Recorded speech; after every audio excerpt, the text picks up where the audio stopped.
Alors, bien-aimés, c'est votre humble serviteur, le pasteur Joshua Social Amani. Donc, on continue parce qu'on a connu un petit problème technique. Donc, après avoir interprété les songes du ministère de Joseph, le prêt est terminé. Là, il quitte la dimension du ministère du Fils de l'homme. Il quitte l'appellation de Joseph l'Hébreu. Là, il cesse de parler la langue hébraïque. Là, maintenant, il sera transité à devenir, à se voiler, à porter une nouvelle coloration. Il sera appelé Joseph l'Africain. Parce que là, nous allons lire un peu. Donc, Joseph, après avoir donné l'interprétation, il dit, chapitre 41, verset 21, maintenant que Pharaon choisisse un homme intelligent et sage, qu'il le mette à la tête du pays de l'Égypte, que Pharaon établisse des commissaires sur les pays pour lever un cinquième des récoltes de l'Égypte pendant les 7 années à la menace, qui rassemble tous les produits de ces bonnes années qui sont venus, qu'ils fassent sous l'autorité de Pharaon des amas de bleu, des approvisionnements dans les villes, qu'il les garde. Ces provisions seront en réserve pour les pays, pour les 7 années de famine qui arriveront dans les pays d'Égypte, afin que les pays ne soient pas consumés par la famine. Ces paroles plurent tellement à Pharaon et à tous ses serviteurs. Pharaon dit à ses serviteurs, trouverons-nous un homme comme celui-ci, ayant en lui l'esprit de Dieu? Et Pharaon dit à ses serviteurs, dit à Joseph, puisque Dieu t'a fait connaître toutes ces choses, il n'y a personne qui soit intelligent et aussi sage que toi. Je t'établis sur ma maison, et sur tout mon peuple obéira à tes ordres. Le trône seul me levera au-dessus de toi. Pharaon dit à Joseph, vois, je te donne les commandements de tous les pays d'Égypte. Pharaon ôta son anneau de la main et le mit à la main de Joseph. Il le revêtit d'habits de fin lin. Il lui mit un collier au cou, d'or au cou. Il les fit monter sur les chars qui suivaient les siens. On le criait devant lui à genoux. C'est ainsi que Pharaon lui donna les commandements de tous les pays d'Égypte. Il dit encore à Joseph, je suis Pharaon et sans toi personne ne lèvera sa main ni les pieds dans tous les pays de l'Égypte. Pharaon appela Joseph du nom de Sapaénec. Il lui donna pour femme Asmelech. Donc là, Joseph change totalement. Il quitte le ministère de Joseph l'Hébreu. Il devient Joseph l'Africain. Parce qu'à partir d'ici, on ne parlera plus de Joseph l'Hébreu. À partir d'ici, il a un autre nom. Il a un nom nouveau. Il a un nom africain. Joseph commence à parler dans des langues africaines. Même les jours où ses frères viendront, on leur dira, le gouverneur, on lui donne les noms du gouverneur, c'est Safanek Panéa. Et quand ils vont s'approcher devant le monsieur leur parle les langues égyptiennes, les langues africaines. Jusqu'au point que ce propre frère n'arrive plus à identifier que cet homme-ci c'est Joseph. Donc, il avait même changé de physionomie. C'était un homme nouveau. C'était une toute autre personne. C'était une personne différente. Aujourd'hui, je suis en train de parler sur Joseph l'Africain. Le ministère de Joseph l'Africain. Le ministère de Joseph l'Africain est tellement puissant. Et tellement. Parce que en Afrique, il prend un nom nouveau. Il change de nom. Il change d'appellation. Il porte les noms africains. Souvenez-vous que Joseph est l'image de Christ et Joseph est l'image de l'épouse. Joseph est le type de Jésus-Christ. Donc il s'incarne dans un corps africain. Il parle les langues africaines. Il dirige. Il est placé dans une position de gouvernement. Souvenez-vous, la Bible dit que le gouvernement sera sur ses épaules. Il y a une promesse qui est faite dans le livre d'Apocalypse. Je lui donnerai les clés. Et la clé où? La clé sur ses épaules. Le prophète Branham dit clairement qu'il y a la clé sur les épaules, ça veut dire le gouvernement. Et ici, nous voyons Joseph sous la position de l'épouse. Il porte le gouvernement. Mais il a la clé sur ses épaules. Ça veut dire quoi? Il est gouverneur, il dirige, il a l'autorité, il parle avec autorité, il dirige parce que personne ne pouvait entrer ni sortir sans l'autorisation de Joseph. Il était le maître suprême absolu de l'Égypte. Et sous cette autorité-là, il dirigeait le monde parce que tout le monde sur la terre venait chercher la nourriture chez Joseph. Toute personne sur la terre. La famine était partout. La famine était dans tous les pays sur la terre. Et tout le monde venait chercher la nourriture où? Chez Joseph. Il a nourri le monde entier. Il parlait les langues africaines. Et même les enfants d'Israël, quand ils sont venus, il n'a pas parlé en hébreu avec eux, bien que quand il parlait, ils comprenaient. Mais quand Joseph parlait, il fallait un interprète. Parce que là, Joseph s'est métamorphosé en africain.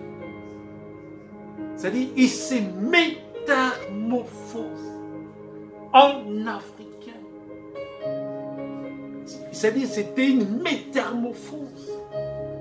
Une transformation. Ce n'était plus les Joseph qu'eux ils connaissaient. Ce n'était plus les Joseph du ministère du Fils de l'homme. Là, c'est Joseph avec autorité. C'est Joseph plein de sagesse. Parce que c'est Joseph même qui a écrit les livres de l'économie et des finances. Il a pu nourrir le monde entier. C'est qu'aujourd'hui l'OMS n'arrive pas, l'Organisation mondiale de la santé, l'Organisation mondiale du commerce, ou de quoi? Ou de la malnutrition et toutes ces choses. Il n'arrive pas à nourrir le monde entier. Mais Joseph, un seul homme, avec la sagesse divine, il a pu nourrir le monde entier. Il est placé, on parle d'adoption. Quand le pharaon lui donne sa bague, il met son collier au cou, il le fait asseoir, il marche et tout le monde crie « Hachez-nous devant Joseph ». C'était une position d'autorité, c'était une position de force. Il était le gouverneur, il était comme le roi de l'Égypte. Il dirigeait, il gouvernait. Il avait un nom nouveau. Il était comme un Dieu dans la théophanie. Il était comme un Dieu. Il parlait, donnait des ordres. La sagesse divine le couvrait tellement. Il a emmagasiné la nourriture. Emmagasiner la nourriture. Si on va parler de ça dans l'épouse, c'est la théophanie. Parce que les livres, c'est la théophanie. Le bonhomme dit clairement, celui qui a le Saint-Esprit, c'est celui qui a le message. Ça veut dire quoi? Parce que c'est le Saint-Esprit qui a interprété ces messages, qui a révélé ces messages, qui a prêché ces messages. Et celui qui a le Saint-Esprit, c'est celui qui a le message, c'est celui qui a les dépôts. C'est celui qui en soi. Les magasins de ces messages, c'est la théophanie, c'est le corps Saint-Esprit, c'est le corps parole. Et si l'épouse reçoit le corps parole, il reçoit la théophanie, il reçoit les dépôts, il reçoit les messages. Joseph, l'Africain. Là, c'est notre ministère. C'est le ministère de l'épouse. C'est le ministère de la parole. C'est le ministère de l'autorité. C'est le ministère de l'adoption. Il exerce son autorité sur toute la terre. Il a une double onction du ministère de son père. William Marion Branham, il est le fils spirituel de la foi de Malachie 4. Il est la sémence royale de David. Il est l'héritier de toutes les choses. Parce que quand Jacob voulait mourir, il a fait des bénédictions à tous ses enfants. Écoute des bénédictions qu'il a prononcées sur Joseph. Les bénédictions de ton Père s'élèvent au-dessus des bénédictions de mes pères, jusqu'à la cime des collines éternelles. Qu'elles soient sur la tête de Joseph, sur les sommets de la tête des princes de ses frères. Les princes de ses frères. Et si j'amène ça dans l'accomplissement, les frères, ce sont les 7. C'est comme David. Hein? Isaïe fit passer ses 7 fils devant Samuel. Et Samuel dit à Isaïe, l'Éternel n'a pas choisi aucun d'eux. Isaïe l'envoya chercher. Or, il était blond, avec des yeux bleus et une belle fille. L'Éternel dit à Samuel, lève-toi. Car c'est lui, Samuel, prit la corne d'huile et éloignit au milieu de ses frères. Au milieu de ses 7 frères. Les 7 frères sont les 7 messagers. Les 7 messagers de cet âge de l'Église. C'est lui qui reçoit l'onction. Il est de ces 7 messagers. C'est l'épouse. C'est l'épouse. Parce que c'est à l'épouse qu'il a été dit. Mais il a dit au fils, ça veut dire à l'épouse. Ton trône, ô Dieu, est éternel. Le sceptre de ton trône est un sceptre d'équité. Tu as aimé la justice, tu as aimé l'iniquité. C'est pourquoi, ô Dieu, ton Dieu t'a rendu tes choix au-dessus de tes seconds. Là, c'est une promesse faite à l'épouse. L'épouse qui reçoit l'onction, la double onction. Parce qu'il est le corps de Jésus-Christ. Il reçoit la double onction du ministère de ses pères. Il reçoit la double onction. Parce qu'il est l'accomplissement de toutes les promesses de Dieu. Voilà pourquoi je dis qu'il est héritier de toutes choses. Il a la nourriture emmagasinée en soi. Parce qu'il a la personne du Saint-Esprit qui est le livre. Qui garde en soi tous les messages, toute la parole, toute la pensée de Dieu. Il a l'adoption, le 3e point dans toute sa force. Il a le gouvernement royal. Donc, il a tout. Joseph l'Africain a changé de nom. Il a changé d'identité. Il parlait la langue africaine. Il fallait un interprète pour qu'il puisse parler à ses frères. Joseph l'Africain, c'est l'unique et le seul. C'est l'épouse. C'est celui qui va conduire l'Église dans la perfection. En l'enlèvement, c'est l'Esprit de Jésus qui parviendra à la perfection. C'est cette onction royale que nous attendons aujourd'hui pour produire l'enlèvement. Joseph l'Africain, il est adopté, il prend un nom nouveau, un nom africain, il parle les langues africaines dans ses tentes africaines. Il est comme un Dieu, il gouverne, il a l'autorité. Il commence, quand ses frères sont venus, il a commencé à placer ses frères, les ministres. Donc c'est là où il y a les placements. Dans Joseph l'Africain, on dit à ses serviteurs, trouvez-vous un homme comme celui-ci, en lui l'esprit d'un Dieu. Il était considéré comme un Dieu, on lui avait même donné le nom de Dieu. C'est lui qui révèle. C'est lui qui révèle le mystère caché. Pour les Égyptiens, Joseph était un Dieu. La prophétie, Israël, les Israéliens sont venus voir la gloire de Dieu chez Joseph l'Africain. Car le gouvernement était sur ses épaules, le 3e pôle dans toute sa force, dans toute sa puissance. On voit la foi, les H.A.M. c'est manifesté dans toute sa puissance chez Joseph l'Africain. Car l'Afrique était tellement surnaturelle et mystérieuse dans les mystères. Dieu n'avait rien dit concernant l'Afrique. Quand il parlait même à Abraham, que tes enfants seront la postérité, tes enfants seront esclaves, il n'a pas dit en Afrique.